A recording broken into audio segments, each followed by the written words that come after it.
नमस्कार दोस्तों, स्वागत है आपका विजय शक्ति की इस प्लेटफॉर्म पर।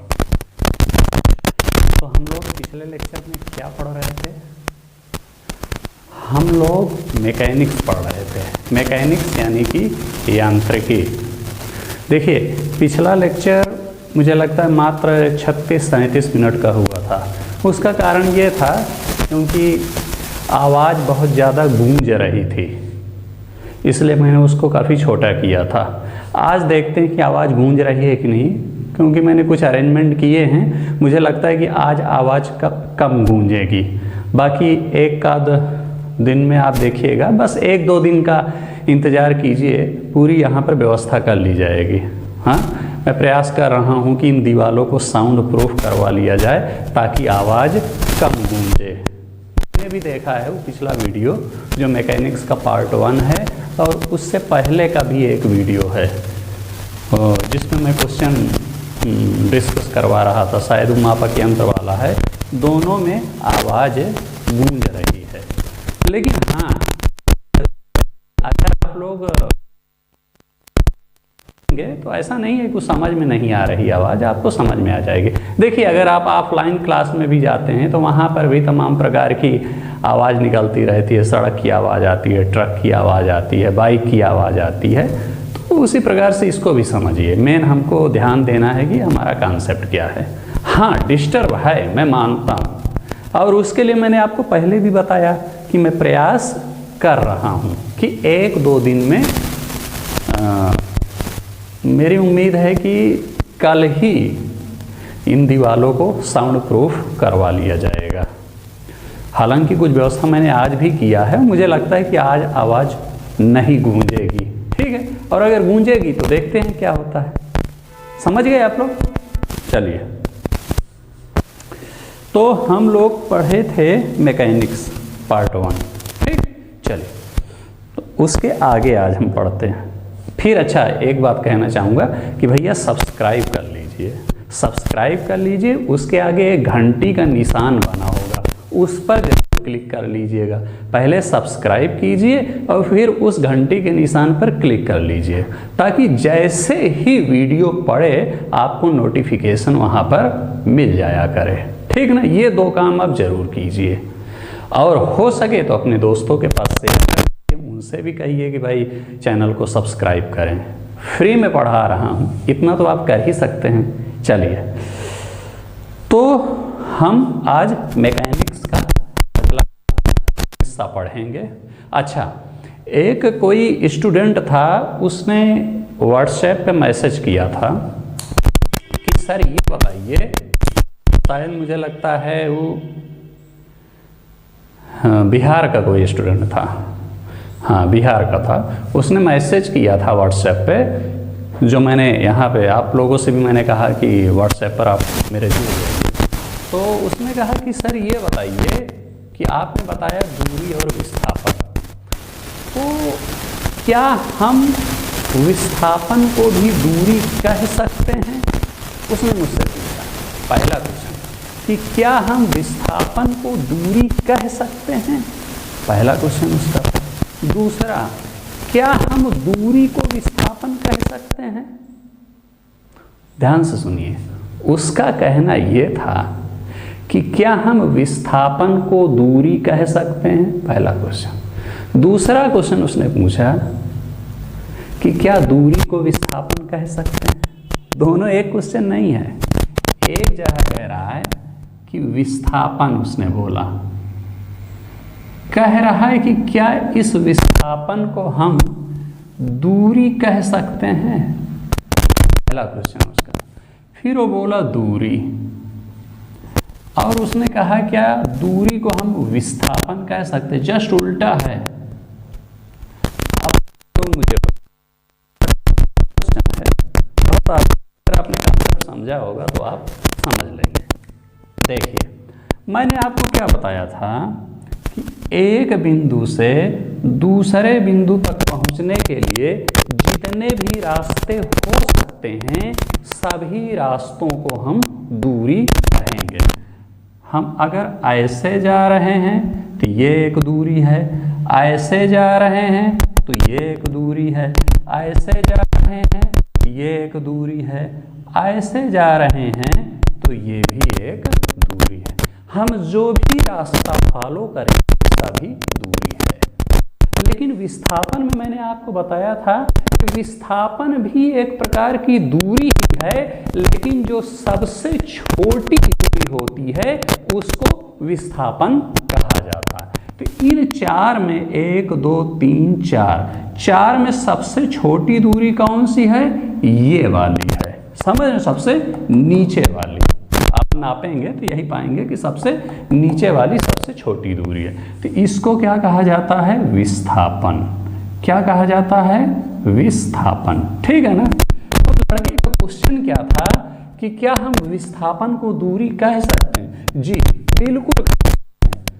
ये भी तो एक दूरी ही है ना। हम ये वाला रास्ता अगर फॉलो करेंगे तो ये दूरी हो जाएगी, इसी विस्थापन कहते हैं। बिल्कुल विस्थापन को दूरी कह सकते हैं। जो सबसे छोटी दूरी होती है वही विस्थापन होता है।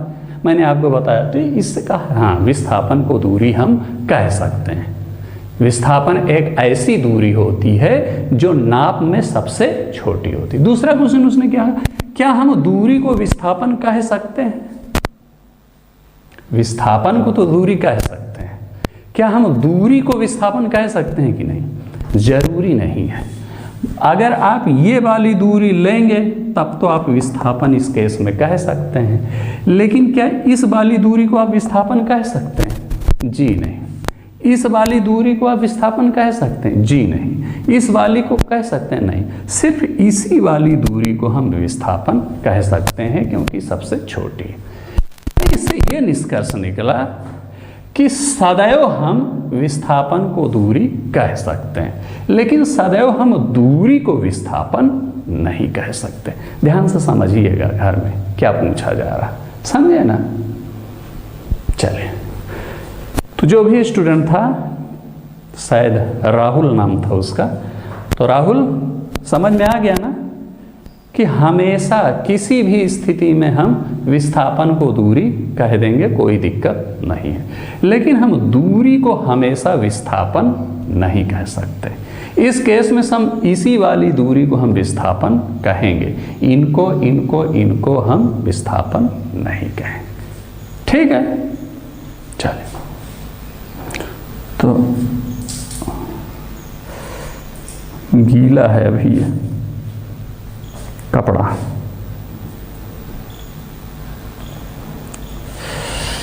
तो मैंने आपको दूरी और विस्थापन बताया था। आज हम अगला चैप्टर कैसे पढ़ेंगे, इसके आगे हम लोग पढ़ेंगे। आज हम पढ़ेंगे चाल और वेग के बारे में। नीले से लिख दें, कोई दिक्कत तो नहीं है। चलिए, क्या पढ़ेंगे?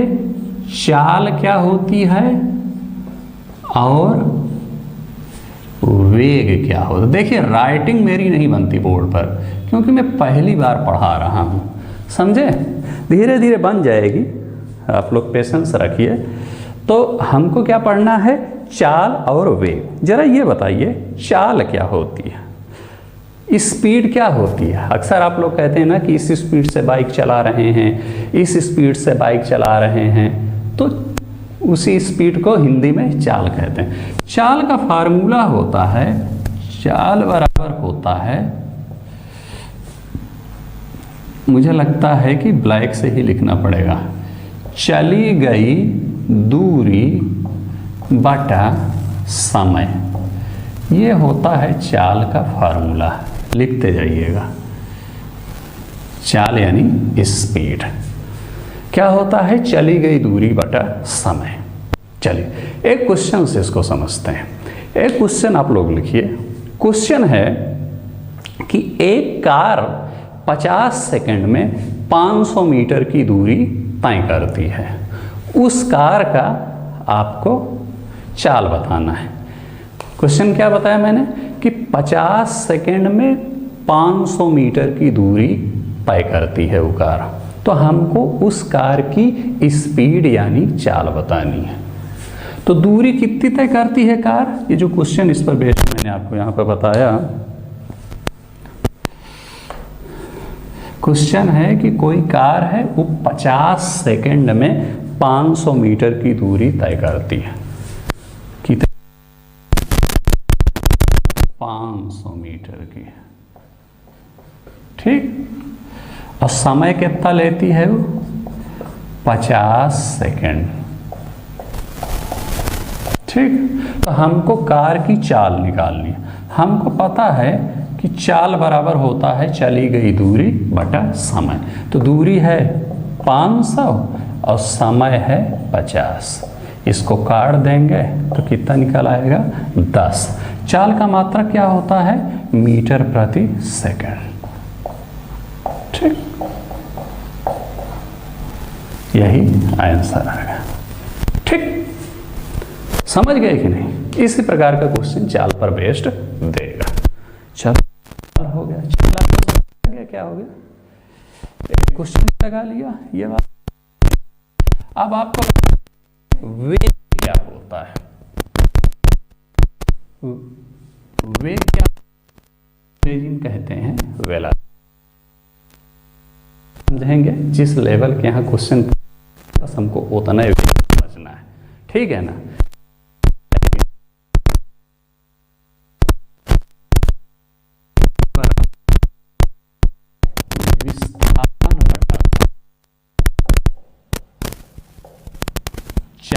मैंने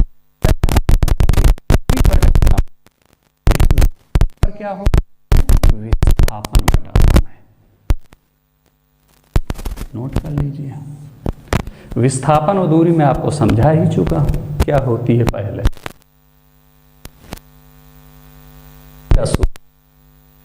और चाल में क्या रखिएगा? इस जगह पर आप रखिएगा, बाकी तो समय वही है। चलिए एक क्वेश्चन इस पर भी सॉल्व कर लेते हैं। कह रहा है, क्वेश्चन लिखिए कि एक कार 50 सेकंड में 300 मीटर की विस्थापन तय करता है। कितने का? 300 मीटर का। तो कार का वेग बताइए। चलिए, वेग क्या होगा कार का? मैंने आपको बताया कि वेग बराबर फार्मूला होता है विस्थापन बटा समय। मैंने क्या कहा कि कार कितने का विस्थापन है? 300 मीटर का। और समय कितना लेता?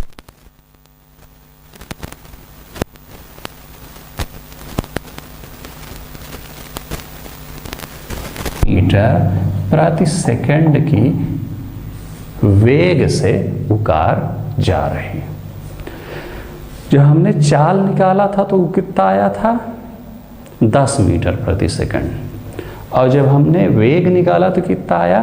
6 मीटर प्रति सेकंड। क्यों? क्योंकि वहाँ पर दूरी था, और दूरी में क्या था? कितने की? 500 मीटर की। और विस्थापन कितने का है? 300। तो वेग में हमको विस्थापन रखना है और चाल में हमको क्या रखना है? दूरी रखना है फार्मूले में। बस इतना वेग और उसमें है। अच्छा, एक चीज़ याद रख लीजिए, मैंने क्या बताया था? अदिश सदिश आपको बताया था। तो वेग और चाल में, चाल क्या है? अदिश है, और वेग क्या है? सदिश है। ठीक है ना?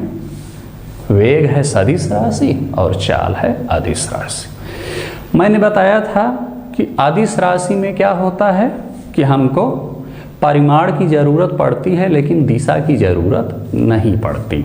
लेकिन सदिश राशि में परिमाण के साथ साथ हमको दिशा की भी जरूरत। यानी हम ये कह सकते हैं कि वेग में हमको परिमाण के साथ साथ दिशा की भी जरूरत पड़ेगी, लेकिन चाल में सिर्फ परिमाण की जरूरत पड़ेगी। कहने का मतलब है कि परिमाण की जरूरत दोनों में पड़ेगी, चाल और वेग दोनों में, लेकिन दिशा की जरूरत हमको सिर्फ वेग में पड़ेगी, चूंकि वेग सदिश राशि है और चाल अदिश राशि है। इतना तो आप समझ गए। अगर देखिए पिछला पढ़े होंगे तभी समझ में आएगा, इसीलिए पूरी चेन जुड़ी हुई है। तो आपको यहाँ समझ में आ गया चाल वेग। अब देखिए यहाँ पर अब उतना डिटेल में नहीं जाएंगे, दूरी वाले में मैंने आपको समझा दिया था कि कैसे दिशा की ज़रूरत पड़ती है, कैसे दिशा की ज़रूरत नहीं पड़ती है, अब इसमें आप मत पूछिए कि वेग में बताइए कैसे पढ़ी, बहुत बड़ा हो जाएगा, कुछ नहीं पूछेगा, मात्र इतना ही क्वेश्चन, इसी टाइप के क्वेश्चन पूछेगा नॉर्मल अगर आएगा तो। बाकी आगे अभी बहुत बड़े बड़े कॉन्सेप्ट हैं, वहाँ पर समय जाया करेंगे अपना। ठीक, इतना आपको समझ में आ गया कि नहीं आ गया? बस इतना याद रखिएगा कि परिमाण की ज़रूरत दोनों में पड़ेगी। परिमाण क्या है? यही जो ये 6 निकला या 10 निकला, यही परिमाण है। ठीक, चलिए, चाल वेग आपको समझ में आ गया। अब अगला आपको क्या बताएं, इसी से लगा हुआ एक कॉन्सेप्ट है त्वरण और मंदन। क्या है? त्वरण और मंदन। लिख लीजिए, त्वरण एंड मंदन। क्या? त्वरण और मंदन, अगला टॉपिक हमको पढ़ना। द्रव्यमान और भार भी एक टॉपिक है, लेकिन उसको इसके बाद पढ़ेंगे कि द्रव्यमान क्या होता है, भार क्या होता है, दोनों में क्या अंतर। पहले त्वरण और मंदन। त्वरण बताइए क्या होता है? हाँ, एक्सीलरेशन अंग्रेजी में कहते हैं। मंदन को निगेटिव त्वरण भी कहते हैं। त्वरण और मंदन, मंदन को हम दूसरे शब्दों में क्या कहते हैं? निगेटिव त्वरण, यानी कि ऋणात्मक त्वरण या निगेटिव एक्सीलरेशन। चलिए पहले समझते हैं त्वरण क्या होता है।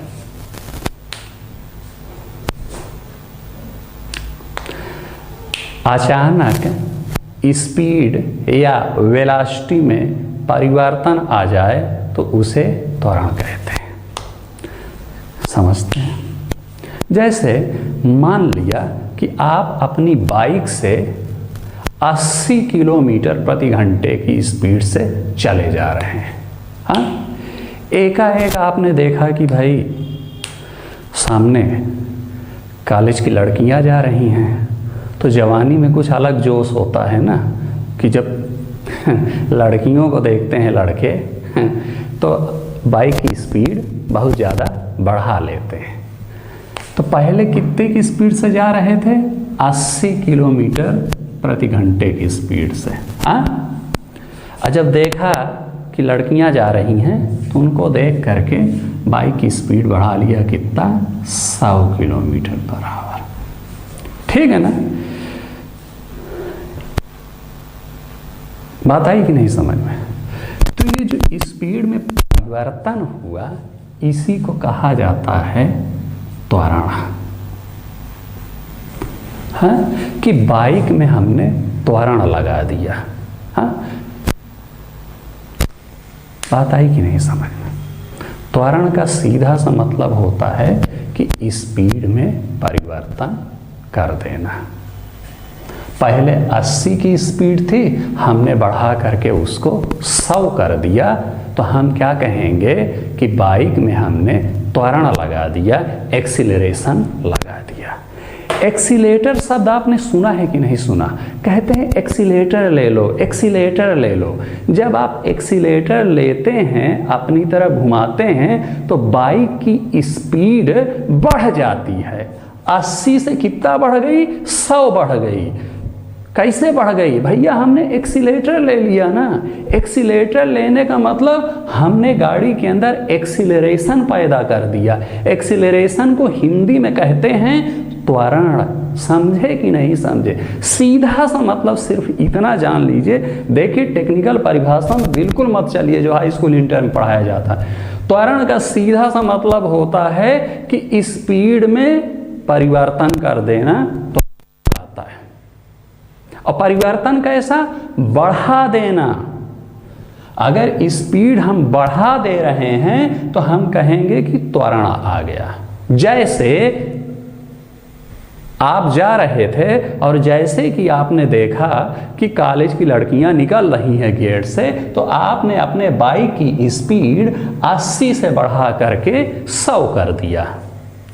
तो हम क्या कहेंगे कि आपने अपनी गाड़ी के अंदर त्वरण पैदा कर दिया, यानी कि एक्सीलरेशन पैदा कर दिया। समझ रहे ना?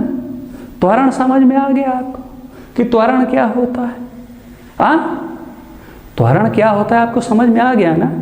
स्पीड को बढ़ा देना त्वरण कहलाता है। अब आपके अंदर ये सवाल उठेगा कि सर ठीक है, त्वरण तो आपने बता दिया, लेकिन आप मुझे ज़रा ये बताइए कि मंदन किसे कहते हैं। चलिए पहले मंदन समझ लेते हैं इसी के साथ। कॉलेज की लड़कियों वाला उदाहरण आपको समझ में आ गया ना? मंदन, मुझे इसका अंग्रेजी वर्ड नहीं याद आ रहा, मुझे लगता है शायद रिटार्डेशन होता है क्या इसका अंग्रेजी वर्ड, देख लीजिएगा। त्वरण का तो एक्सीलरेशन होता है, इसका शायद रिटार्डेशन होता है। मंदन, मंदन को हम एक और चीज़ कहते हैं, ऋणात्मक त्वरण। क्या कहते हैं? ऋणात्मक त्वरण। मंदन कहे या ऋणात्मक त्वरण कहे, दोनों एक ही बात है।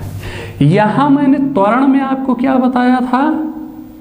ये त्वरण वाला एग्जाम्पल था कि जैसे ही आपने कॉलेज की लड़कियों को देखा, आपने अपनी गाड़ी की स्पीड को बढ़ा दिया, तो हमने क्या कहा कि त्वरण आ गया आपकी गाड़ी में, एक्सीलरेशन आ गया आपकी गाड़ी में। आपने एक्सीलेटर ले करके एक्सीलरेशन पैदा कर दिया गाड़ी में, ठीक।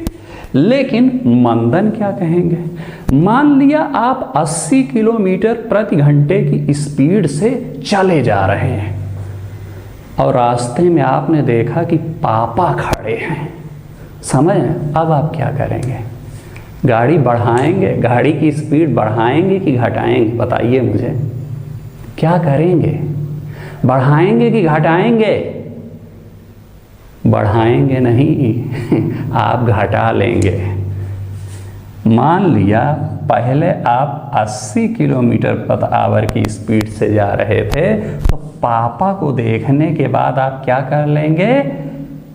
इसको घटा करके 60 किलोमीटर कर लेंगे। यानी कि आप बाइक की स्पीड को कम कर लेंगे।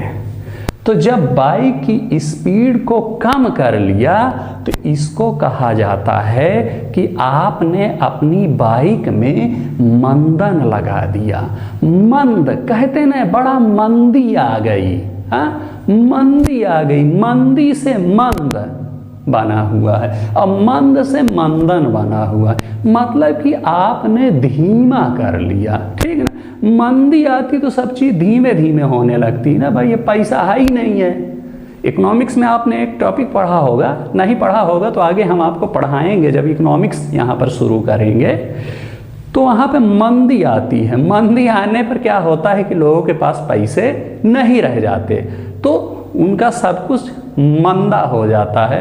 कोई मान लिया उनको कार खरीदना है तो अब सोचेंगे भैया पैसा ही नहीं है, सब कुछ काम बड़ा धीरे धीरे होने लगता। तो उसी प्रकार यहाँ पर मंदन, मंदन का क्या मतलब होता है कि स्पीड को कम कर लेना, और त्वरण का क्या मतलब होता है? स्पीड को बढ़ा लेना। त्वरण कब करेंगे? जब कॉलेज की लड़कियों को देखेंगे, और मंदन कब करेंगे? जब पापा दिख जाएंगे, ठीक है। समझे कि नहीं समझे? चले, ये तो एग्जाम्पल से आपको समझा रहा।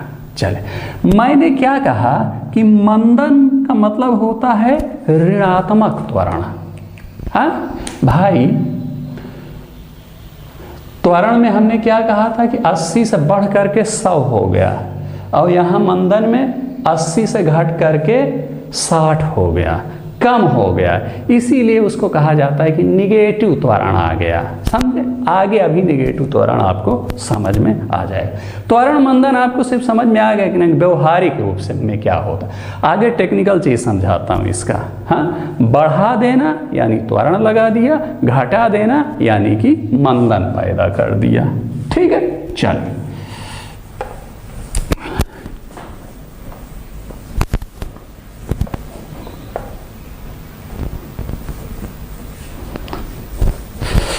एक केस में मैंने क्या बताया था कि 80 थी, 100 कर लिया था स्पीड, और दूसरे केस में मैंने क्या बताया था? 80 थी, 60 कर लिया था स्पीड, ठीक। दिख रहा है कि नहीं? चलिए, तो त्वरण का फार्मूला होता है, लिख लीजिए, अंतिम वेग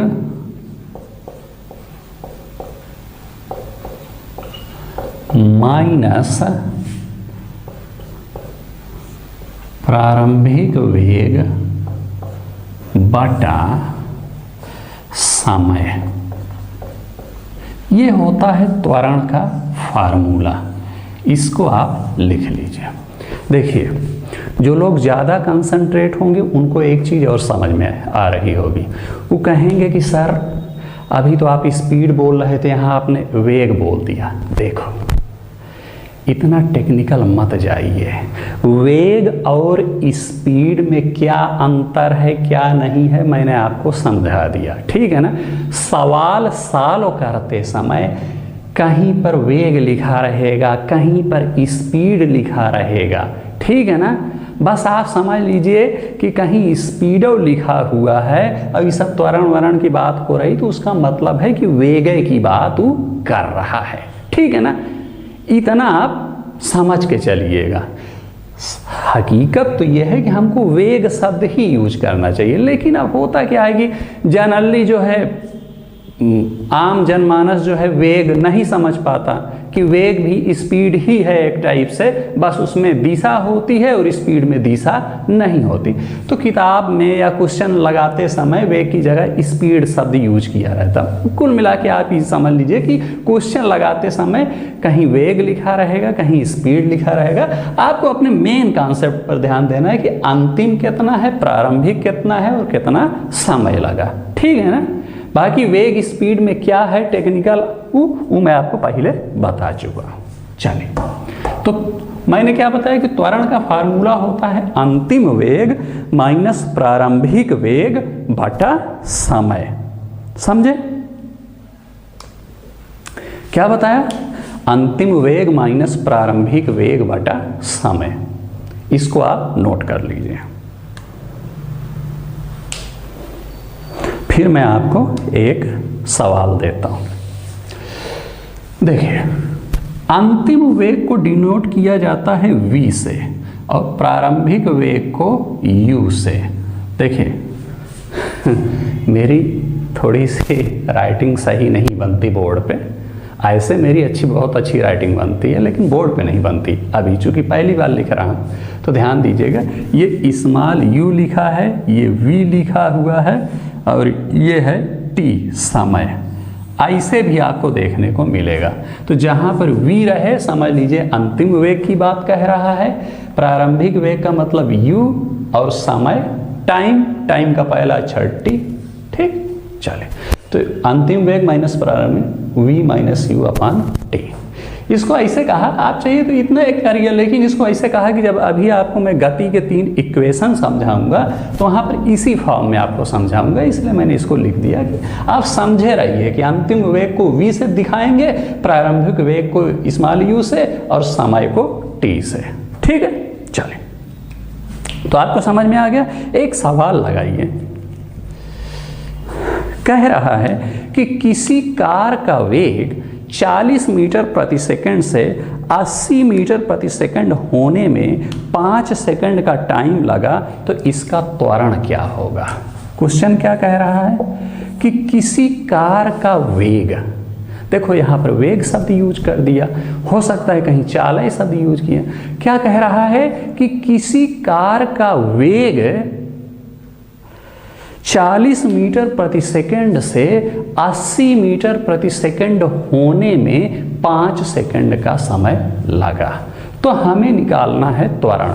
ये सारे क्वेश्चन नीचे दिए होंगे आपको डिस्क्रिप्शन बॉक्स में, वहाँ देख लीजिएगा, नहीं टेलीग्राम चैनल पे देख लीजिएगा, ठीक है ना। मैं अभी पूछूंगा हाँ कि अभी डाला कि नहीं, मुझे लगता है कि अभी नहीं डाला गया है। क्या ना डाला गया होगा उस पर तो 1-2 दिन वेट कर लीजिएगा, सब डाल दिया जाएगा, सारे क्वेश्चन डाल दिए जाएंगे। चलिए, तो क्या कह रहा है कि किसी कार का वेग 40 किलोमीटर प्रति सेकंड से 40 मीटर प्रति सेकंड से 80 मीटर प्रति सेकंड होने में 5 सेकंड का टाइम लगा। इसका सीधा सा मतलब सुनो, कह क्या रहा है कि एक कार जा रही है, किससे जा रही है, 40 मीटर प्रति सेकंड से। 5 सेकंड बाद इसकी स्पीड बढ़ के हो जा रही है 80 मीटर प्रति सेकंड। कितने सेकंड बाद? 5 सेकंड बाद। तो कह रहा है आप इसका त्वरण बताइए। तो पहले किससे चल रही थी कार? 40 मीटर प्रति सेकंड की स्पीड से। बाद में किससे चलने लगी? 80 मीटर प्रति सेकंड से। तो यानी कि प्रारंभिक वेग इसका कितना है? 40 मीटर प्रति सेकंड। प्रारंभिक वेग मतलब पहले किससे चल रही थी? 40 मीटर प्रति सेकंड के वेग से।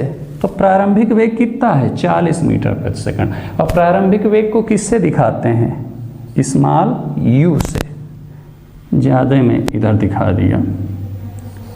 प्रारंभिक वेग को हम दिखाते हैं स्मॉल u से, और अंतिम वेग को किससे दिखाते हैं? v से। ये क्या है? टाइम है। फार्मूला मैंने आपको क्या बताया था कि v माइनस u अपान टी। तो 80 माइनस 40 अपान 5 बराबर क्या हो जाएगा? 40। 80 माइनस 40 बटा 40 बटा 5। काट देंगे तो कितना आ जाएगा? 8। आंसर कितना आया? 8।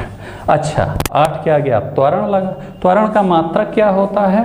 त्वरण का मात्रक होता है मीटर प्रति सेकंड स्क्वायर। तो ये आ गया इसका फॉर्मूला।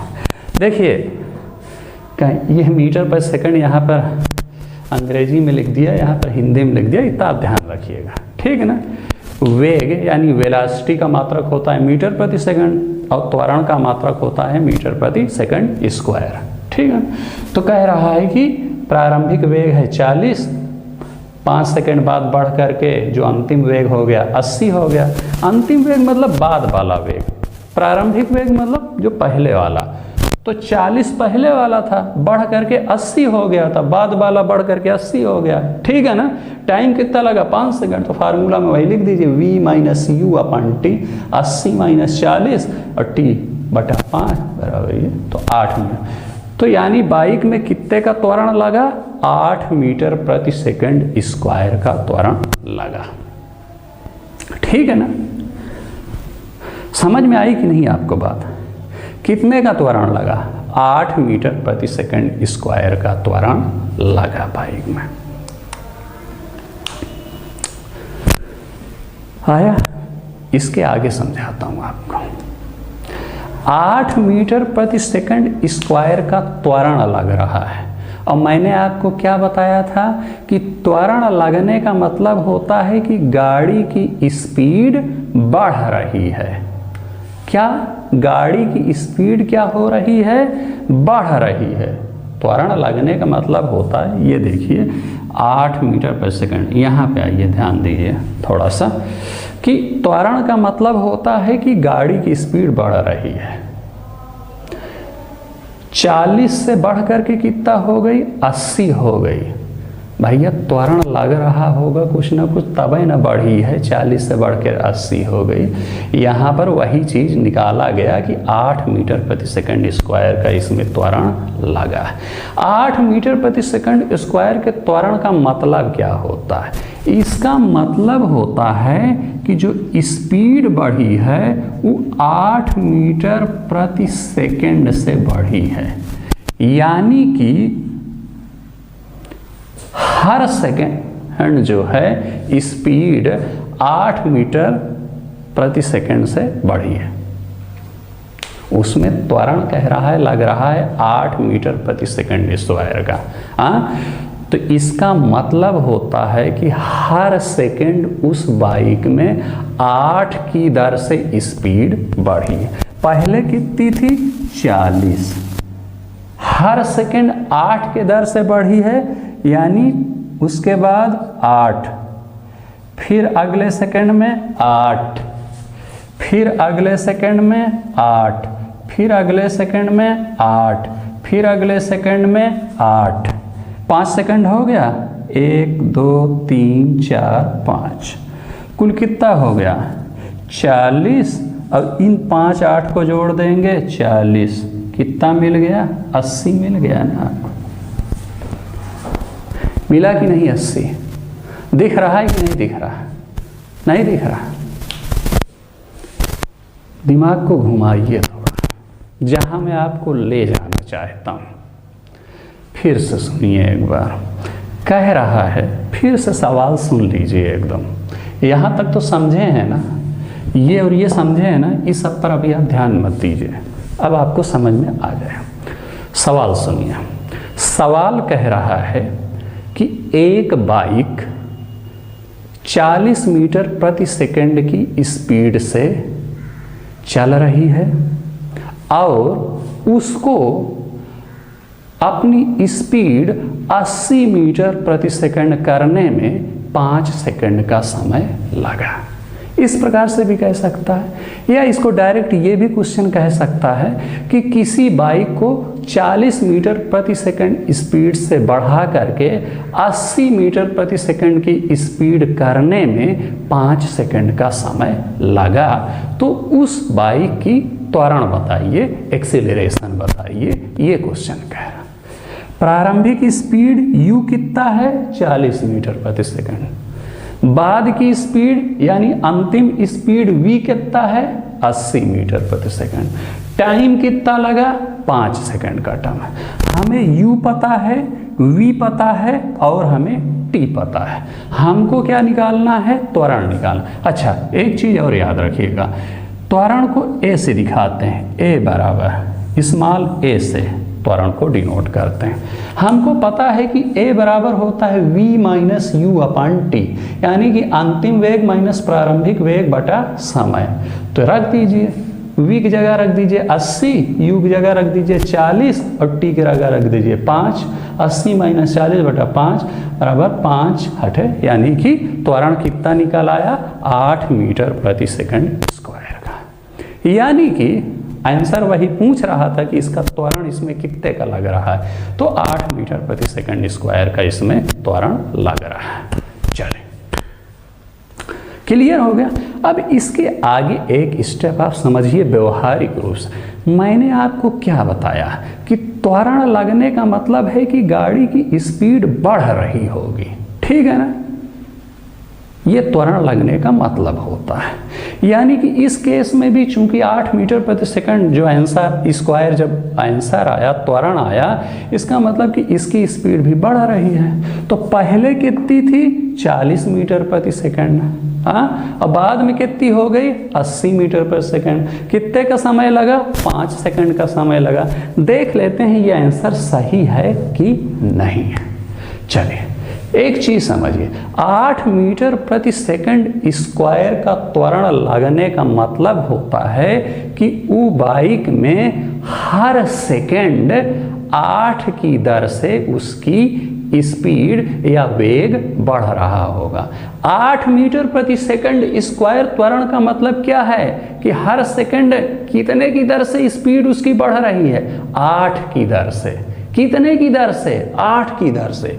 ध्यान रख लीजिए, कहीं भी लिखा हो कि त्वरण है 8 मीटर प्रति सेकंड स्क्वायर, तो आप समझ लीजिएगा कि उसकी स्पीड यानी कि उसके वेग में हर सेकंड 8 की दर से बढ़ोतरी हो रही हो।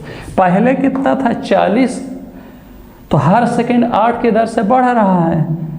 चलिए, तो पहले सेकंड में 8 बढ़ा दिया, फिर दूसरे सेकंड में 8 बढ़ा दिया, फिर तीसरे सेकंड में 8 बढ़ा दिया, फिर चौथे सेकंड में 8 बढ़ा दिया, फिर पांचवें सेकंड में 8 बढ़ा दिया।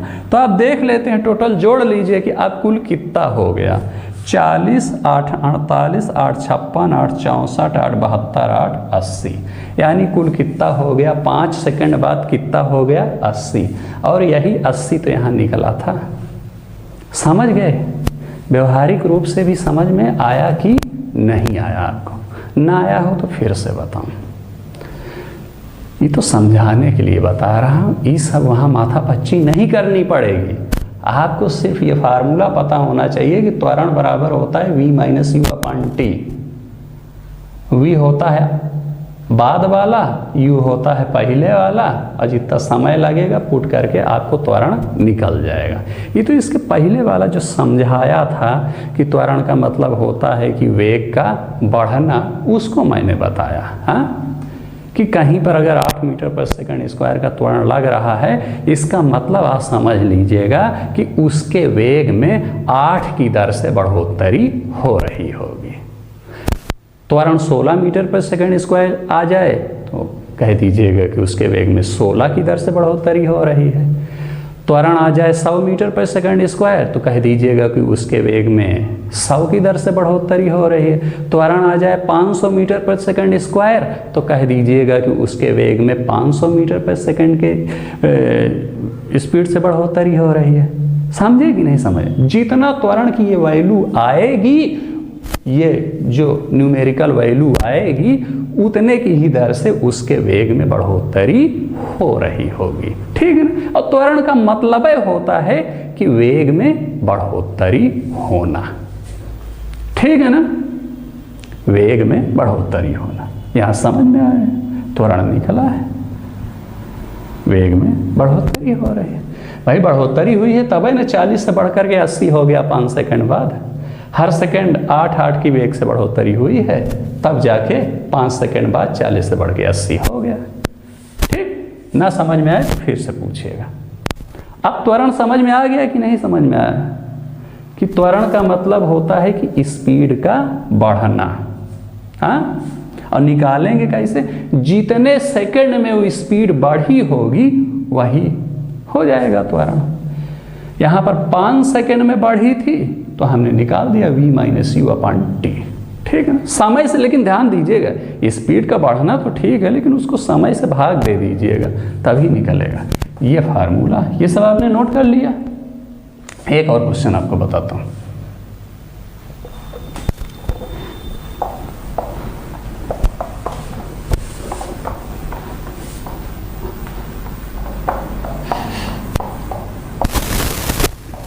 चालीस से 80 हुई थी, यानी बाइक चलाने वाले ने जरूर किसी न किसी लड़की को देखा होगा। क्या कहते हैं? तभी ने स्पीड 40 से बढ़ा के 80 कर लिया था 5 सेकंड में। हाँ, और पापा को देखा होता तो क्या करता है? पापा को देखा होता तो उतर जाता बाइक, पैदल लेके जाता गाड़ी को। पापा से डर लगती है ना, है? आके डांटेंगे। और लड़कियों के सामने तो स्मार्टनेस दिखानी होती है। चलिए, ये सब देखिए थोड़ा सा मजाक कर लिया कीजिए ताकि आपका मूड सही रहे। ऑनलाइन क्लास है, आप लोग सामने हैं नहीं, तो एक आध उदाहरण ऐसा मिल जाता है। वैसे भी साइंस में मजाक करने के ऑप्शन काफ़ी कम रहते हैं। चलें,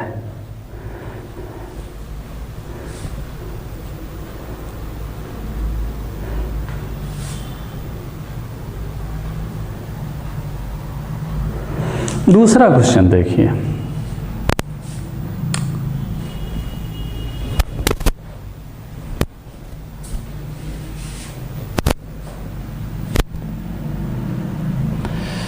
तो a बराबर v-u/t, ये फार्मूला आपको याद है ना? चलिए, एक दूसरा क्वेश्चन लिखें। एक बाइक की स्पीड 80 मीटर प्रति सेकंड से, एक बाइक की स्पीड लिख लीजिए या वेग लिख लीजिए, चलिए वेग ही लिख लीजिए, कि एक बाइक का वेग 80 मीटर प्रति सेकंड से घट करके 40 मीटर प्रति सेकंड होने में 5 सेकंड का समय लगा। क्या कह रहा है? क्वेश्चन लिखते जाइए कि एक बाइक का वेग 80 मीटर प्रति सेकंड से घट करके 40 मीटर प्रति सेकंड होने में 5 सेकंड का समय लगा।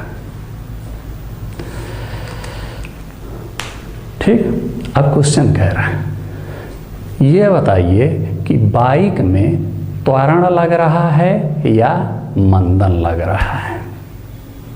पहला क्वेश्चन। दूसरा क्वेश्चन कह रहा है कि क्या बाइक में निगेटिव त्वरण लग रहा है।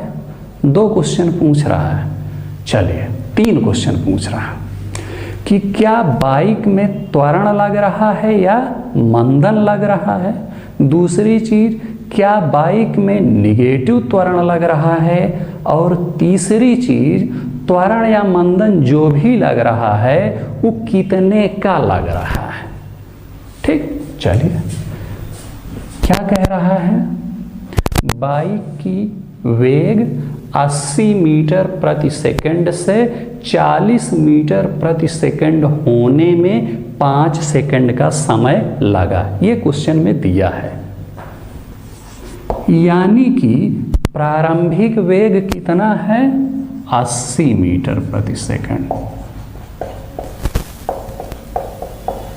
कितना 80 मीटर प्रति सेकंड क्या है प्रारंभिक वेग, जिससे वो बाइक चली जा रही है। 5 सेकंड बाद उसका वेग घट करके कितना हो गया 40 मीटर प्रति सेकंड। तो v कितना हो गया 40 मीटर प्रति सेकंड। समय कितना लगा 5 सेकंड। समझे, 80 से चली जा रही थी, घट करके 40 हो गई 5 सेकंड बाद। चलिए अब उसमें जो क्वेश्चन पूछा था, पहला क्वेश्चन पूछा था कि ये बताइए इसमें त्वरण लगा या मंदन लगा। तो मैंने आपको क्या बताया था मैंने आपको कि जब स्पीड घट जाए तो कहेंगे कि मंदन लगा, और जब स्पीड बढ़ जाए तो कहेंगे कि त्वरण लगा। इसमें स्पीड बढ़ी है कि घटी है, पहले 80 थी बाद में 40 हो गई, यानी स्पीड घट गई। और स्पीड घट जाना यानी कि मंदन लग रहा है। तो पहले का आंसर तो आप लिख दीजिए कि इसमें मंदन लगा है, ठीक है ना, त्वरण नहीं। दूसरा क्वेश्चन क्या कह रहा है, दूसरा क्वेश्चन कह रहा है कि क्या इसमें ऋणात्मक त्वरण लग रहा है। जी बिल्कुल, मंदन को ऋणात्मक त्वरण भी कहते हैं। त्वरण नहीं कहेंगे, धनात्मक त्वरण नहीं कहेंगे, ऋणात्मक त्वरण कहते हैं। जब स्पीड घट जाए तो कहते हैं कि मंदन लग गया, या कुछ लोग कहते हैं कि ऋणात्मक त्वरण लग गया। तो जी बिल्कुल इसमें ऋणात्मक त्वरण लग रहा है। चलिए तीसरा क्वेश्चन क्या कह रहा है कि जो त्वरण या मंदन जो भी लगा उसको नहीं पता क्या लगा। अब तो आपको पता चल गया कि मंदन लगा है भैया, त्वरण नहीं लगा है। वो कितने का लगा ये पूछ रहा है। तो चलिए फार्मूले में पुट कर देते हैं। फार्मूला क्या होता है, देखिए फार्मूला वही रखिएगा, चाहे त्वरण लगा हो चाहे मंदन लगा हो, बस इतना आप रखिएगा, इसी से आपको पता चल जाएगा। अब मंदन के लिए अलग मत कहिएगा कि ये तो त्वरण के लिए है। ये एक त्वरण और मंदन दोनों दिखाता है, त्वरण हो मंदन हो या ऋणात्मक त्वरण हो, सबके लिए फार्मूला यही है, अभी पता चल जाएगा। v minus you by T, ये होता है फार्मूला, ठीक है। चलिए तो क्या कह रहा है कि v क्या है, v होता है बाद वाला, तो बाद वाला कितना है 40 है, माइनस पहले वाला क्या है 80 है। पहले बाद याद रखो, बाद वाला जो बाद की स्पीड है, तो बाद की घट करके 40 हो गई, तो v 40 हो गया, पहले वाला 80 है तो माइनस 80। समय कितना लगा, समय लगा 5। 40 माइनस 80 बटा 5, 40 माइनस 80 कितना होगा माइनस 40 बटा 5। माइनस 40 बटा 5 को इसको क्या कर देंगे, काटेंगे तो कितना आएगा माइनस 8। अच्छा, मंदन का भी मात्रक वही होगा जो त्वरण का होगा, 8 मीटर प्रति सेकंड, यानी कितने का मंदन लगा माइनस 8 मीटर प्रति सेकंड। देखिए अब यहाँ ध्यान दीजिए, दिख रहा है कि नहीं आप लोग, माइनस 8 लिखा हुआ है, ठीक है ना, माइनस 8 मीटर प्रति सेकंड स्क्वायर, चूंकि स्क्वायर लगा।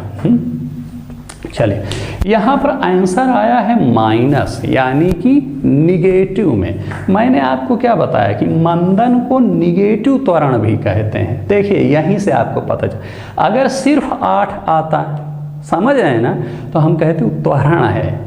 यहाँ पर आपको देखो निगेटिव आ गया ना, यही लिए तो मैंने कहा था कि मंदन को निगेटिव त्वरण कहते हैं। -8 क्या शो कर रहा है? -8 ये बता रहा है हमको कि उस गाड़ी की स्पीड में 8 की गति से हर सेकंड 8 की गति से कमी हो रही है, 8 की दर से कमी हो रही। वहाँ पर पिछले वाले क्वेश्चन में क्या आया था आंसर? 8 मीटर प्रति सेकंड स्क्वायर। तो मैंने क्या बताया था कि बाइक की स्पीड में हर सेकंड 8 की दर से बढ़ोतरी हो रही है। पहले वाले में चूंकि त्वरण था तो बढ़ोतरी होता था, यहाँ पर -8 आ रहा है। -8 का मतलब होता है कि उस बाइक की स्पीड में 8 की दर से हर सेकंड कमी हो रही। तो चलिए चेक कर लेते हैं इसको भी। पहले कितना था? 80 था। कितना था? 80। 5 सेकंड बाद हमको निकालना है और 8 की दर से कमी हो रही है, चूंकि माइनस लिखा हुआ, तो 80 में -8 पहले सेकंड पर, फिर अगले सेकंड में फिर -8, फिर अगले सेकंड में फिर -8, फिर अगले सेकंड में फिर -8, फिर अगले सेकंड में फिर -8। इसको जब करेंगे आप तो 80 माइनस आ जाएगा 40, बराबर कितना आ जाएगा यहाँ पर? 40। समझे कि नहीं समझे? समझ गए? कितना आंसर आ गया? 40 आंसर आपका आ गया। और यही 40 तो यहाँ पर लिखा था, 40 मीटर प्रति सेकंड। नहीं समझे आपको? यह हम आंसर चेक कर रहे थे, बाकी आंसर तो हमारा वहीं निकल गया। फिर से समझा देता हूँ। सवाल ये कह रहा है कि एक बाइक 80 मीटर प्रति सेकंड की स्पीड से जा रही है। ठीक है भाई, जा रही। 5 सेकंड बाद उस बाइक की स्पीड 40 मीटर प्रति सेकंड हो गई। इतना सवाल में दिया है। अब 3 चीज हमसे पूछ रहा है कि ये बताइए कि उस बाइक में त्वरण लग रहा है या मंदन। फिर दूसरा चीज़ पूछ रहा है कि क्या बाइक में निगेटिव त्वरण लग रहा है। फिर तीसरा चीज़ पूछ रहा है कि बाइक में त्वरण या मंदन जो भी लग रहा है कितने का लग रहा है, आप ये बताइए। चलिए, 80 से घट के हो गई 40, यानी स्पीड कम हो रही है। और मैंने आपको बताया कि जब स्पीड कम हो रही होती है तो कहते हैं कि बाइक में त्वरण नहीं बल्कि मंदन लग रहा होता है। तो पहले का आंसर मिल गया क्वेश्चन का कि बाइक में त्वरण नहीं मंदन लग रहा है, क्योंकि स्पीड कम हो रही है। स्पीड बढ़ रही होती तब हम कहते कि त्वरण लग रहा है। दूसरा कह रहा है कि क्या बाइक में निगेटिव त्वरण लग रहा है। जी, मंदन को हम निगेटिव त्वरण भी बोलते हैं, तो ठीक है, निगेटिव त्वरण। तीसरा क्या कह रहा है कि त्वरण या मंदन जो भी लग रहा है कितने का लग रहा है। चलिए, तो फार्मूला होता है A = V - U/T। ये फार्मूला सबके लिए यही फार्मूला यूज होगा, चाहे त्वरण हो, चाहे मंदन हो, निगेटिव त्वरण, कुछ भी कहे, फार्मूला में चेंज मत कीजिए। तो A बराबर होता है V - U/T। V है बाद वाला, तो बाद वाला है 40, U है पहले वाला, तो पहले है 80, 40 - 80/5। तो A का जब इसको काटेंगे तो -40/5 बराबर -8। आंसर कितना आ गया? -8 मीटर प्रति सेकंड स्क्वायर। ये वैल्यू आ गई A की, ठीक है ना। लेकिन यहाँ पर माइनस है, माइनस ये शो कर रहा है कि ये क्या है, ये त्वरण नहीं है, ये ऋणात्मक त्वरण है। देखिए वो अपने आप ही माइनस लगा दिया वहाँ पर। हाँ, अगर माइनस ना लगा होता तो हम कहते त्वरण है। A बराबर -8 यहाँ पर बता दिया, तो माइनस क्या शो कर रहा है कि ऋणात्मक त्वरण है। और ऋणात्मक त्वरण को हम क्या कहते हैं कि मंदन। ऋणात्मक त्वरण को ही हम मंदन कहते हैं। यानी कि 8 की दर से मंद हो रहा है, 8 की दर से हर सेकंड उसकी स्पीड कम हो रही है। पहले 80 थी, 8 की दर से उसको कम कर दीजिए। पहले सेकंड में 80 में 8 और कम हो गई, दूसरे सेकंड में 8 और कम, तीसरे सेकंड में 8 और कम, चौथे सेकंड में 8 और कम, पांचवें सेकंड में 8 और कम। तो कुल जब उसको कैलकुलेट करेंगे तो 80 माइनस 40 बराबर 40 मीटर। वही 40 तो है कि 5 सेकंड बाद जो है घट करके कितनी हो गई, 40 हो गई। समझ रहे ना? यही फार्मूला रखिएगा। अगर निगेटिव में आंसर आ जाए तो कह दीजिएगा कि मंदन लगा है, पॉजिटिव में आंसर आ जाए तो कह दीजिएगा कि त्वरण लगा है। यहाँ चूंकि आंसर निगेटिव में आया है तो यहाँ से भी आप इसको कह सकते हैं कि मंदन लगा है या ऋणात्मक त्वरण लगा है। और वैसे भी चेक करें तो जब स्पीड कम हो जाए तो कहते हैं कि मंदन लगा है, और स्पीड बढ़ जाए तो कहते हैं कि त्वरण लगा है। ठीक, समझ में आया या नहीं? मुझे तो लगता है कि समझ में आ गया होगा।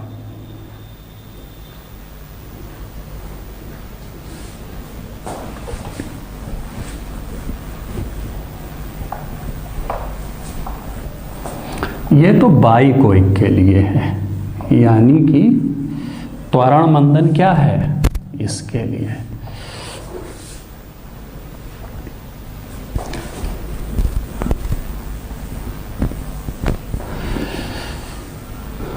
बाकी जहाँ नहीं समझ में आया होगा, आपको जो है जब आप क्वेश्चन सॉल्व करेंगे, नीचे क्वेश्चन दिए होंगे तो वहाँ से समझ में आ जाएगा। ठीक है, त्वरण मंदन बस आप व्यवहारिक समझे रहिएगा भाई। अच्छा, ये जो मैं बता रहा हूँ क्षैतिज के लिए बताया था, जैसे बाइक जा रही है, कार जा रही है, ट्रक जा रही है, उन सब के लिए ये फार्मूला लागू होगा। हाँ,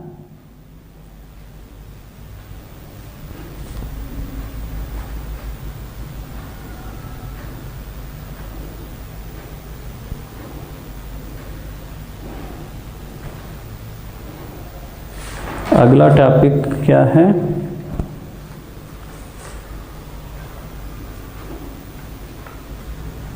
अच्छा,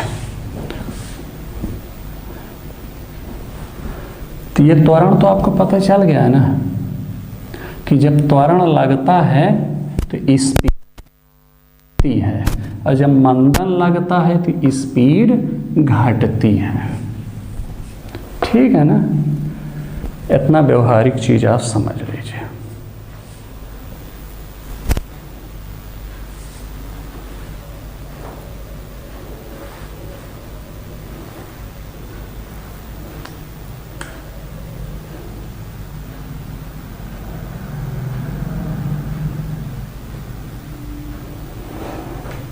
अगला टॉपिक हम क्या इसमें पढ़ें?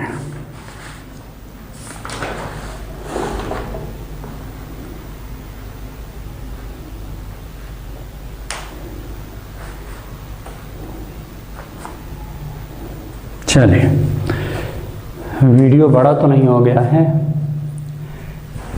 मुझे नहीं पता। अच्छा, ये बताइए, तो क्षैतिज के लिए था बाइक कार।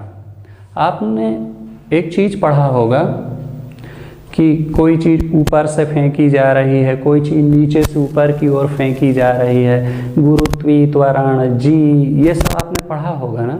तो यहाँ पर पढ़ते हैं, समझे कि नहीं समझे? समझे?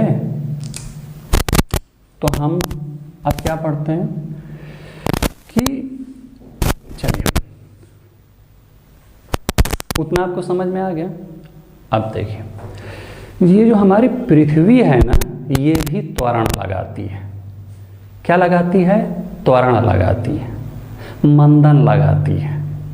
वहाँ तो आप बाइक में एक्सीलेटर्स लगाते थे, ऐसे घुमाते थे अपनी तरफ तो आप कहते थे कि त्वरण लगा दिया, जब उसको उधर घुमाते थे तो आप कहते थे मंदन लगा दिया मैंने बाइक में। हाँ, यानी आप एक्सीलेटर का यूज करके त्वरण और मंदन लगाया करते थे अपनी बाइक में, कार में, ट्रक में, मतलब क्षैतिज डायरेक्शन में जो भी चीज़ जा रही। एक चीज़ जान लीजिए, पृथ्वी भी त्वरण लगाती है।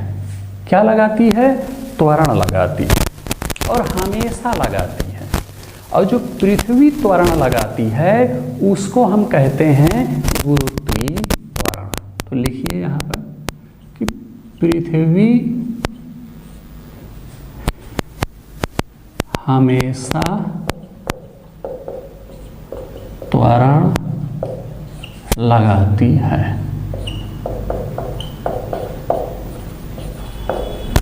ठीक है, त्वरण या मंदन या निगेटिव त्वरण लगाती है। तो ये जो लगाती है, पृथ्वी द्वारा जो त्वरण लगाया जाता है उसे कहा जाता है गुरुत्वीय त्वरण। क्या कहा जाता है? गुरुत्वीय त्वरण। इसको डिनोट करते हैं स्मॉल जी से। त्वरण को किससे दिखाते थे? स्मॉल ए से। और गुरुत्वीय त्वरण को किससे दिखाते हैं? स्मॉल जी से। समझे कि नहीं समझे? अब आप कहे होंगे कि पृथ्वी लगाती हमको कैसे पता चलेगा? देखिए, पृथ्वी त्वरण लगाएगी। त्वरण का मतलब क्या होता है कि स्पीड बढ़ती है, और मंदन लगाने का मतलब क्या होता है कि स्पीड घटती है। जब कोई चीज नीचे आ रही होती है, ऐसे समझ रहे ना, तो उस पर पृथ्वी पॉजिटिव जी लगाती है। क्या लगाती है? पॉजिटिव जी, यानी कि पॉजिटिव गुरुत्वीय त्वरण लगाती है। और जब कोई चीज ऊपर जा रही होती है, क्या ऊपर जा रही होती है, तो पृथ्वी उस पर क्या करती है? निगेटिव जी लगाती है। दो केस देखिएगा, एक ये कोई टुकड़ा है, मान लीजिए ये आसमान से गिर रहा है, तो पृथ्वी क्या करेगी? इस पर पॉजिटिव जी लगाएगी। पॉजिटिव जी का मतलब वही समझ सकते हैं कि त्वरण लगाएगी। त्वरण लगाएगी तो क्या होगा कि इसका स्पीड, इसका क्या होगा? बढ़ेगा कि घटेगा? बढ़ेगा स्पीड। और जब नीचे से फेंकते हैं कोई चीज, तो इस पर पृथ्वी निगेटिव त्वरण लगाती है। यानी क्या कह सकते हैं कि इसकी स्पीड क्या होगी? घटेगी। नहीं समझे? गुरुत्वीय त्वरण समझ लिए। त्वरण तो आपको समझ में आ गया ना कि त्वरण क्या करता है? बढ़ाता है। निगेटिव त्वरण क्या करता है? घटाता है। त्वरण से ही एक नया टॉपिक इजाद हुआ है, गुरुत्वीय त्वरण। गुरुत्वीय त्वरण क्या कहता है? पृथ्वी जो त्वरण लगाती है उसे हम गुरुत्वीय त्वरण कहते हैं। अजान होने लगी है तो थोड़ा डिस्टर्ब हो सकता है, चलिए कोई बात नहीं। ईश्वर का नाम ले रहे हैं, वो किसी भी धर्म के लोग हों, सब धर्म का सम्मान करना चाहिए। हाँ, हर व्यक्ति को अधिकार है कि वो पूजा पाठ कर सकता है, ईश्वर का नाम ले सकता है, हम भी सम्मान करते हैं। लेकिन ठीक है, हम अपनी पढ़ाई जारी रखते हैं। चलिए, क्या कह रहा है कि पृथ्वी जो त्वरण लगाती है उसे हम गुरुत्वीय त्वरण कहते हैं। इतना समझ लीजिए बस। और जो हम आप लगाते तो उसको त्वरण, और पृथ्वी जो लगाती उसको गुरुत्वीय त्वरण। तो पृथ्वी लगाती कैसे? मान लिया ऊपर से कोई चीज नीचे गिर रही है। क्या कर रही है? नीचे गिर रही है, तो पृथ्वी उस पर पॉजिटिव त्वरण लगाएगी। और जब हम कोई चीज नीचे से ऊपर फेंक रहे हैं, मान लिया पत्थर का टुकड़ा नीचे से आसमान की तरफ फेंक रहे हैं, तो पृथ्वी उस पर क्या लगाएगी? निगेटिव त्वरण लगाएगी। ठीक है ना? और जो पृथ्वी वाला जो त्वरण होता है उसको हम स्मॉल जी से दिखाते हैं। मैंने क्या कहा? ये एक है, ये आसमान से नीचे की ओर गिर रहा है, और जब नीचे की ओर गिरता है तो उस पर पृथ्वी क्या लगाती है? पॉजिटिव जी। और ये देखिए ऊपर का चिन्ह बना है ना, ऊपर की ओर फेंका जा रहा है। जब ऊपर की ओर फेंका जाता है तो पृथ्वी उस पर क्या लगाती है? निगेटिव जी लगाती है। तो जरा ये बताइए कि जब पॉजिटिव जी लगाएगी तो क्या होगा? स्पीड बढ़ेगी ना, और जब निगेटिव जी लगाएगी तो स्पीड क्या होगी? घटेगी।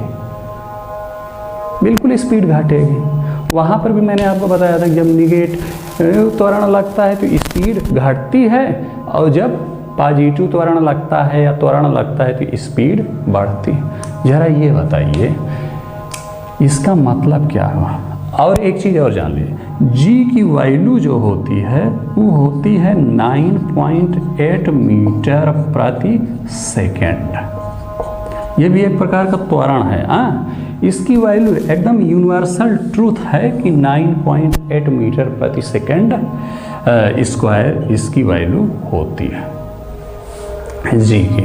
कुछ जगह किताबों में लिखा मिलेगा 10 मीटर प्रति सेकेंड स्क्वायर, ठीक है ना। तो वहाँ पर जब 8 - 8 आया था तो मैंने आपको क्या बताया था कि अगर 8 मीटर प्रति सेकंड स्क्वायर आ रहा है तो इसका मतलब है कि उसकी स्पीड में हर सेकंड 8 की दर से बढ़ोतरी हो रही है। -8 आ रहा था तो मैंने कह रहा था कि उसकी स्पीड में हर सेकंड 8 की दर से बढ़ोतरी नहीं, घटोत्तरी, यानी कि घट रहा है। कुल मिलाकर के 8 आंसर अगर आया था तो मैंने कहा था कि हर सेकंड 8 की दर से परिवर्तन हो रहा है।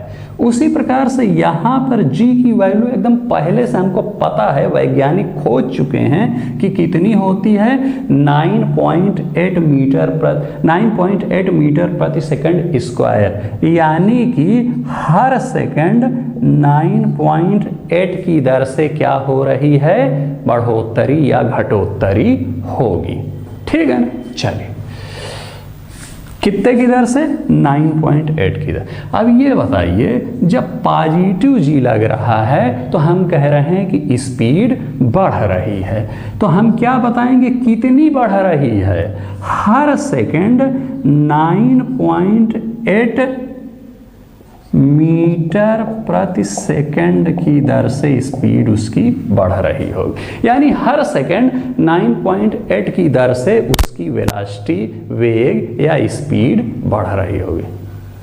चूंकि g की वैल्यू कितना है, 9.8, वहाँ a तो निकालना पड़ा था, यहाँ g पहले से पता है पृथ्वी वाले केस में, हाँ कितना, 9.8, समझ रहे कि नहीं। अब पॉजिटिव जी कब होता है, जब कोई चीज़ ऊपर से नीचे आ रही होती है। पॉजिटिव जी का मतलब स्पीड बढ़ रही है, कितने की दर से बढ़ रही है, 9.8 की दर से, हर सेकंड 9.8 की दर से उसकी स्पीड बढ़ रही होगी।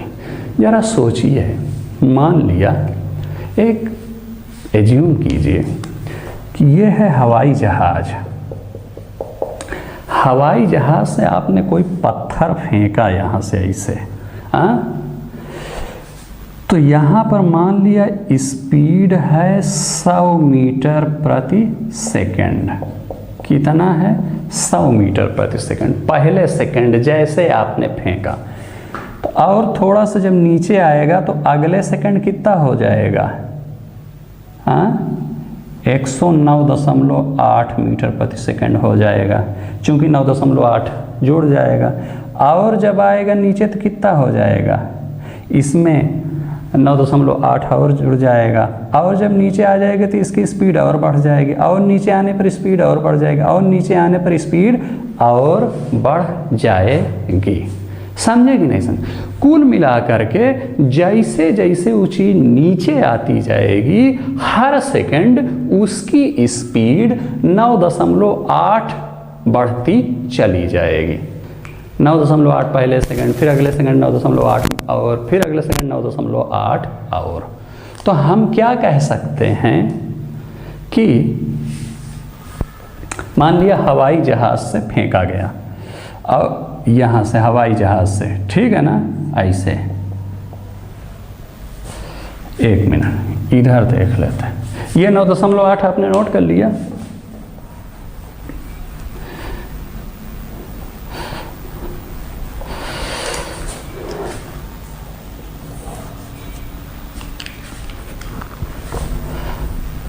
गीला रहता है, दिक्कत आ जाता है।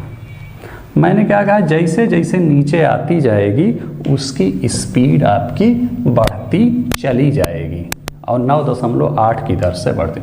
मान लिया ये हवाई जहाज है, ठीक है ना, यहाँ से छोड़ा, और ये है ज़मीन, क्या है, ज़मीन, ठीक है ना।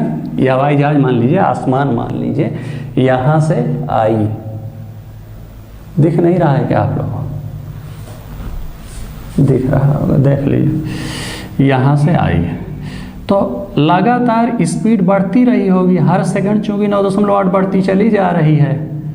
यहाँ यहाँ यहाँ यहाँ यहाँ यहाँ पृथ्वी पर आने से जस्ट पहले, मान लिया यहाँ पर पृथ्वी के छूने से जस्ट पहले इसकी स्पीड क्या हो जाएगी? मैक्सिमम हो जाएगी। हाँ, और अच्छा ये बताइए, जब पृथ्वी पर ये टच कर जाएगा पत्थर जो नीचे गिर रहा था, तब स्पीड क्या हो जाएगी? तब स्पीड हो जाएगी इसकी 0। क्यों भाई? अब तो गिर गया ना भाई, हमने पत्थर किया, गिर रहा था गिर रहा था गिर रहा था गिर रहा था, अब तो पृथ्वी पर आके गिर गया जो है, तो अब थोड़ी चल रहा है, अब थोड़ी गतिमान है। स्पीड कब होगी? स्पीड तब होगी जब वो नीचे गिर रहा होगा ना, गति कर रहा होगा ना, आ रहा। अब तो आकर के रुक गया, जब रुक गया तो स्पीड 0 हो गई। हम खड़े हैं तो हमें क्या कहेगा आदमी कि आपकी स्पीड कितना है? 0, चूंकि हम तो चल ही नहीं रहे ना। उसी प्रकार से पत्थर जब आकर के पृथ्वी पर रुक गया तो हम क्या कहेंगे कि स्पीड हो गई 0 उसकी। लेकिन पृथ्वी पर टकराने से जस्ट पहले आप देखिए उसकी स्पीड होगी मैक्सिमम। कैसे? यहां से चलना शुरू किया, 1 सेकंड बाद 9.8 बढ़ गया, फिर अगले सेकंड 9.8, फिर अगले सेकंड 9.8, फिर अगले सेकंड 9, ऐसे ऐसे ऐसे ऐसे आता चला गया। लास्ट में पृथ्वी को छूने से जस्ट पहले तक क्या हो जाएगा? बहुत ज़्यादा 9.8 9.8 9.8 जुड़ चुके होंगे, तो स्पीड होगी मैक्सिमम। यानी हम ये कह सकते हैं कि जब कोई चीज़ नीचे गिर रही होगी तो उसकी स्पीड हर सेकंड 9.8 की दर से बढ़ती जाएगी, और पृथ्वी को छूने से जस्ट पहले उसकी स्पीड मैक्सिमम होगी। समझे? और जब पृथ्वी से टकरा जाएगी तो उसकी स्पीड 0 हो जाएगी। क्यों? क्योंकि अब तो रुक गई ना। 3 चीज याद रखिएगा कि जैसे नीचे आती जाएगी स्पीड उसकी बढ़ती जाएगी। याद है? कोई चीज नीचे गिर रही होगी तो लगातार उसकी स्पीड बढ़ती जाएगी।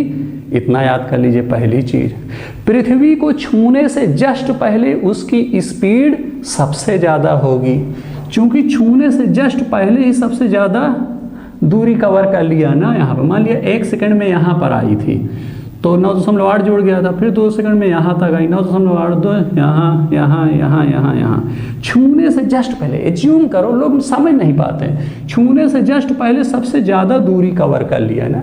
इसको यूँ भी कह सकते हैं कि कोई भी वस्तु जितनी ऊपर से गिराई जाएगी उसकी स्पीड उतनी ज़्यादा होगी। अच्छा, एक चीज़ और समझिए जरा, ये बताइए कि यहाँ पर इसकी स्पीड कितनी होगी। मान लिया ये हवाई जहाज है, अब यहाँ से कोई आदमी पत्थर को गिराना शुरू करता है तो यहाँ पर भी इसकी स्पीड होगी कितना? 0 होगी। कितना होगी? 0 होगी। भाई अभी गिराया नहीं ना, अभी हवाई जहाज पर ऐसे हाथ लेकर पत्थर ऐसे लिया हुआ है, यानी पत्थर रुका हुआ है ना। जब पत्थर रुका हुआ है तो हम क्या कहेंगे कि पत्थर की जो प्रारंभिक वेलोसिटी है, प्रारंभिक वेग है, वो कितना है? 0 है, क्योंकि अभी तो गिराया ही नहीं है ना जो है। ऐसे जब गिराया तो 1 सेकंड बाद 9.8 बढ़ गई, फिर 9.8 बढ़ गई, फिर 9.8 बढ़ गए, फिर 9.8 बढ़ गए, तो लगातार बढ़ गए। अच्छा, इससे आप ये चीज़ समझ सकते हैं कि जो समय जितना ज़्यादा लगेगा नीचे पहुंचने में, उतना ज़्यादा 9.8 जुड़ते चले जाएंगे। भाई 1 सेकंड में हर सेकंड 9.8 जुड़ रहा है, तो जितना ज़्यादा समय लगेगा उतना ज़्यादा संख्या में 9.8 जुड़ जाएंगे कि नहीं? चलिए, और ज़्यादा समय कब लगेगा? जब ज़्यादा दूर से वस्तु गिराई जाएगी। इतना समझ रहे हैं ना?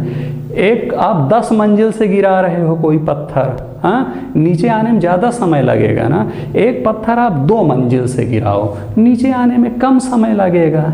हाँ, जब नीचे आने में कम समय लगेगा तो 9.8 कम मात्रा में जुड़ पाएगा, यानी कि पत्थर की स्पीड कम होगी।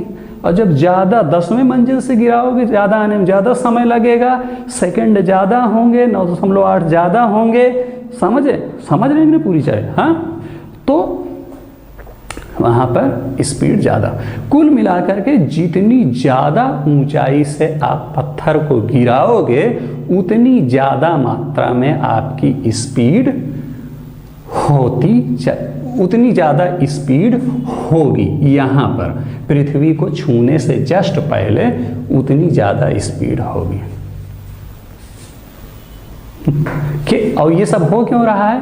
क्योंकि नीचे आने पर पॉजिटिव जी लग रहा है। पॉजिटिव जी पृथ्वी क्यों लगाती है? इसलिए उसको कहते हैं, क्योंकि कहते कि पृथ्वी भी अपनी ओर खींचती है। कोई भी चीज़ चाहे आप ऊपर फेंको चाहे नीचे फेंको, कोई भी चीज़ जो आसमान में है, पृथ्वी उसको अपनी तरफ खींचना चाहती है कि भैया इधर आओ, मेरी तरफ आओ, तुम ऊपर ना जाओ, समझ रहे हो, तुम मेरे हो, समझ रहे हो ना। जैसे मान लिया कि मान लो कि तो आपको नहीं बताऊंगा, समझ रहे हो ना, क्योंकि वीडियो को बहुत सारे लोग देख रहे होते हैं, तो समझ होता है। मान लिया आपको किसी से प्रेम है और उसकी शादी कहीं और हो रही, तो आप क्या कहते हो? उसको खींचने का प्रयास करते हो ना जाओ, तुम मेरी हो, मेरी तरफ आओ, हाँ तुम मत जाओ वहाँ पर। समझ? तो उसी प्रकार से पृथ्वी भी क्या करती है, जब पृथ्वी की ओर, अच्छा वही मान लिया कि आप किसी के प्रेम में है और वो किसी दूसरे के यहाँ जा रही है, ठीक है, उसकी शादी कहीं और सेट हो, तो आप उसको खींचते हो, आओ तुम ना जाओ उसके यहाँ। अब मान लिया आप ही के साथ सेट हो गई, तब भी आप उसको खींचोगे, जल्दी आओ, हाँ, कंट्रोल नहीं हो रहा है, समझे ना। तो यहाँ पे जब पत्थर का टुकड़ा नीचे आ रहा होता है तो वही दूसरा वाला केस है। वह तो पृथ्वी ही की तरफ रहा है, लेकिन पृथ्वी कहती कि और जल्दी आओ, कंट्रोल हमको नहीं हो रहा है। तो क्या करती है कि हर सेकंड उसकी स्पीड बढ़ाती चली जाती 9.8 की दर से, ठीक है ना। हाँ? तो समझ गए कि नहीं समझ गए कि एक पत्थर 10वीं मंजिल से फेंका जाए, एक पत्थर दूसरी मंजिल से फेंका जाए, पृथ्वी पर पहुंचने के बाद किसकी स्पीड ज़्यादा होगी? बताइए। एक पत्थर 10वीं मंजिल से फेंका गया है, क्वेश्चन पूछ रहा हूँ, और दूसरा पत्थर दूसरी मंजिल से फेंका गया। दोनों पत्थरों में पृथ्वी पर पहुंचने के बाद किसकी स्पीड ज़्यादा होगी? हाँ, जो 10वीं मंजिल से फेंका गया है। हाँ, बहुत सारे लोग कह रहे हैं हाँ सर, जो 10वीं मंजिल से फेंका गया है पृथ्वी पर पहुंचने के बाद उसकी स्पीड ज़्यादा होगी। बेवकूफ़, पृथ्वी पर पहुंचने के बाद तो दोनों की स्पीड 0 हो जाएगी ना। क्वेश्चन मैंने क्या पूछा है कि पृथ्वी पर पहुंचने के बाद किसकी स्पीड ज़्यादा? पृथ्वी पर पहुंचने के बाद तो दोनों पत्थर रुक गए, अब जब रुक गए तो दोनों की स्पीड 0 हो गई। हाँ, चलिए, एक आदमी एक पत्थर को अभी फेंका नहीं है, फेंकने का प्लान कर रहा है 10वीं मंजिल से, दूसरा आदमी दूसरी मंजिल से फेंकने का प्लान कर रहा है, अभी फेंका नहीं है, तो प्रारंभिक स्पीड, प्रारंभिक वेग किसका ज़्यादा होगा? 10वीं वाले का? जी नहीं, अभी फेंका कहाँ है, जब फेंका नहीं है तो दोनों का 0 है, समझ है ना। तो पृथ्वी पर पहुंचने के बाद और फेंकने के पहले दोनों केस में स्पीड होगी 0। चलो, जब फेंक देगा तो अब उसमें देखेंगे पृथ्वी पर पहुंचने के जस्ट पहले किसकी स्पीड ज़्यादा होगी? जो ज़्यादा दूरी तय करके आया होगा उसकी स्पीड ज़्यादा होगी पृथ्वी पर पहुंचने से जस्ट पहले, क्योंकि जो ज़्यादा दूरी तय करके आया होगा वो ज़्यादा समय लिया होगा, और जब ज़्यादा समय लिया होगा तो हर सेकंड 9.8 उसमें ज़्यादा ऐड हो गए होंगे। तो यहाँ पर पहुंचने से जस्ट पहले जो है 10वें मंजिल वाले पत्थर की स्पीड दूसरे मंजिल वाले पत्थर की तुलना में ज़्यादा हो जाएगी। चलिए समझ में आया तो ठीक है, नहीं इतना समझ लीजिए आप कि नीचे आ रहे होते हैं। अच्छा उसी का उल्टा देख लीजिए।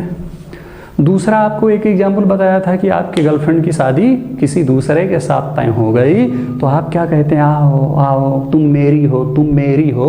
उसी प्रकार से ये पत्थर जब हम ऊपर फेंक रहे होते तो पृथ्वी को लगता है कि पत्थर तो गया, वो तो मेरा अपना था। तो पृथ्वी क्या करती है, उसको अपनी तरफ खींचती है, यानी कि उसकी स्पीड को कम कर रही होती है। क्या कर रही होती है, कम कर रही होती है, यानी उस पर निगेटिव जी लगा रही होती है। समझे कि नहीं समझे? मान लिया हमने पत्थर को फेंक दिया ऊपर, तो पृथ्वी क्या करती है, उस पर निगेटिव जी लगाती। निगेटिव जी से क्या होगा कि स्पीड कम होगा।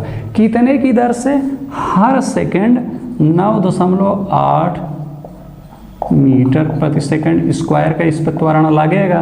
तो इसका मतलब क्या है कि प्रति सेकंड 9.8 मीटर प्रति सेकंड 9.8 की दर से उसकी स्पीड कम हो रही होगी। ठीक है ना।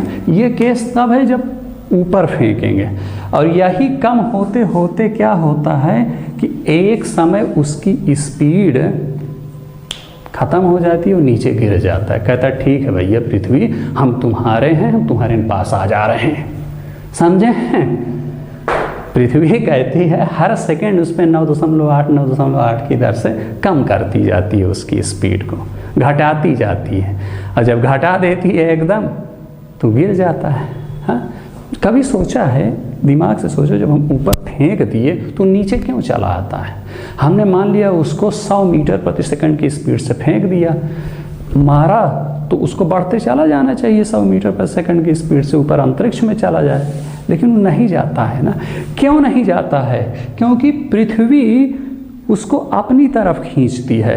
अपनी तरफ खींचने के लिए वो क्या करती है, 9.8 की दर से उसकी स्पीड हर सेकंड कम करती जाती है, क्योंकि निगेटिव जी लगा है। हाँ, और जब उसकी स्पीड लगातार कम हो जाएगी, हाँ 100 से फेंका तो कुछ देर बाद 50 हो जाएगा, कुछ देर बाद और 25 कम होके हो जाएगा, कुछ देर बाद वो 10 हो जाएगा, कुछ देर बाद 0 हो जाएगा। जब 0 हो जाएगा वो गिर जाएगा नीचे आकर के। समझे कि नहीं समझे? तो ऊपर नीचे समझ में आएगा। पॉजिटिव जी कब लगाएगी पृथ्वी, निगेटिव जी कब लगाएगी, समझ में आ गया? जब कोई चीज़ ऊपर से नीचे गिर रहा होगा तो उस पर पॉजिटिव जी लगाएगी। हाँ, यानी कि उसकी स्पीड बढ़ती चली जाएगी। और जब कोई चीज़ नीचे से ऊपर फेंका जाएगा तो उस पर निगेटिव जी लगाएगी। निगेटिव जी लगाने का मतलब है कि उसकी स्पीड लगातार कम होती चली जाएगी। समझे ना? जिस मान लिया 100 मीटर पर सेकंड की दर से आपने ऊपर पत्थर फेंका, तो हर सेकंड 100 में 9.8 घटा दीजिए, फिर दूसरे सेकंड 9.8, तीसरे सेकंड 9.8, चौथे सेकंड 9, ऐसे करते करते एक समय ऐसा आ जाएगा कि उस पत्थर में अपनी कोई स्पीड नहीं बचेगी और वो गिर जाएगा ज़मीन पे। ठीक, उस शादी वाला एग्जाम्पल आप याद रखिएगा कि जब दूसरे के यहाँ जा रहे होते हैं तब आप खींचते हो, और जब आपके यहाँ आ रहे होते हैं तब आप कहते हो और जल्दी आओ जल्दी आओ, तो स्पीड बढ़ा देते हो। ठीक, यहाँ आपको समझ में आया कि नहीं आया? पॉजिटिव जी निगेटिव जी आपको समझ में आ गया? बाकी इसमें डिटेल बाद में समझाएंगे। वो 10वां मंजिल दूसरा मंजिल आपको समझ में आ गया? हाँ, इस वाले केस में जो आपको बताया था, जितनी ज़्यादा दूरी का होगी उतना ज़्यादा समय लगेगा, उतना ज़्यादा समय लगेगा तो उतना ज़्यादा सेकंड बन जाएगा, जितना ज़्यादा सेकंड उतना ज़्यादा 9.8 हो जाए। बस यही याद रखिएगा कि नीचे आएगी तो पॉजिटिव जी लगेगा, ऊपर जाएगी तो निगेटिव जी।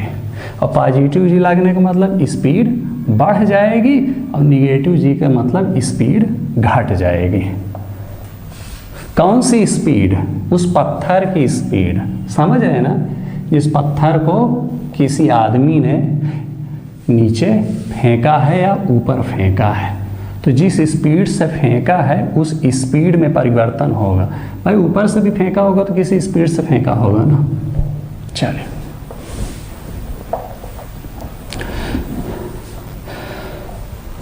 तो वही बाकी देखिए वीडियो बड़ा होता जा रहा है मुझे लगता है, तो बाकी अगले लेक्चर में इस पर अगर जी पर भी कुछ कॉन्सेप्ट अभी बचा होगा तो आपको बताएंगे, और जो भी अभी होगा उसमें पूरा डिटेल में आपको समझाएंगे। फिर आगे गति का समीकरण है, इक्वेशन ऑफ मोशन, उस सब की चर्चा करेंगे। बड़ा चैप्टर है कुल मिला के, लेकिन इतना है कि अगर आप समझ लेंगे तो कभी दिक्कत नहीं होगी। बस यहाँ पर वो पापा वाला और लड़की वाला कॉलेज गर्ल्स वाला एग्जाम्पल याद रखिएगा, वहाँ पर शादी वाला एग्जाम्पल याद रखिएगा। शादी वाला एग्जाम्पल पता है ना, दूसरे के घर जा रहे होते हैं तब आप कहते हो मेरी हो मेरी हो, अपनी तरफ खींचते हो, और जब आप ही के यहाँ आ रही होती तब भी आप अपनी तरफ खींचते हो, कहते हो जल्दी आओ जल्दी आओ जल्दी आओ, ठीक है ना। तो वही समझ लीजिए, ऊपर फेंक रहे हैं यानी हम दूसरे ग्रह की बात कर रहे हैं, दूसरी तरफ ग्रह में फेंकना चाहते हैं तो उसकी स्पीड को लगातार कम करती जाती है 9.8, और जब ऊपर से नीचे आ रहा होता है तो उसकी स्पीड बढ़ाता जाता है, कहता चले आओ। चलिए इसको ध्यान से समझने का प्रयास कीजिएगा, और नहीं समझ में आएगा तो पूछ लीजिएगा कमेंट करके, चाहे व्हाट्सएप पे चाहे नीचे वीडियो के नीचे, ठीक। बाकी अगले वीडियो में बताऊंगा, और फिर आपसे कह रहा हूं कि सब्सक्राइब कर दीजिए और जो बेल है उसको पता है। देखिए कुछ लोग मेरे व्हाट्सएप पे कमेंट करके ये पूछे कि सर इसकी नोट्स अभी नहीं, नोट्स बनवा रहे हैं, पीडीएफ तैयार हो रही है, अभी आप इसको लिख लीजिए काम चलाऊं के लिए जो क्वेश्चन दे रहा हूँ, नोट्स जो भी कॉन्सेप्ट हैं एकदम बढ़िया लैंग्वेज में जो यहाँ पढ़ा रहा हूँ वहाँ पर आपको मिल जाएगी, साथ ही साथ जो क्वेश्चन है उसकी भी पीडीएफ आपको मिल जाएगी, ठीक है ना, कोई दिक्कत नहीं होगी, थोड़ा 2-4 दिन की वो है, हाँ। तो जब आप उसको भी एक बार पढ़ लेंगे तो आपको एकदम तैयार हो जाएगा, ठीक।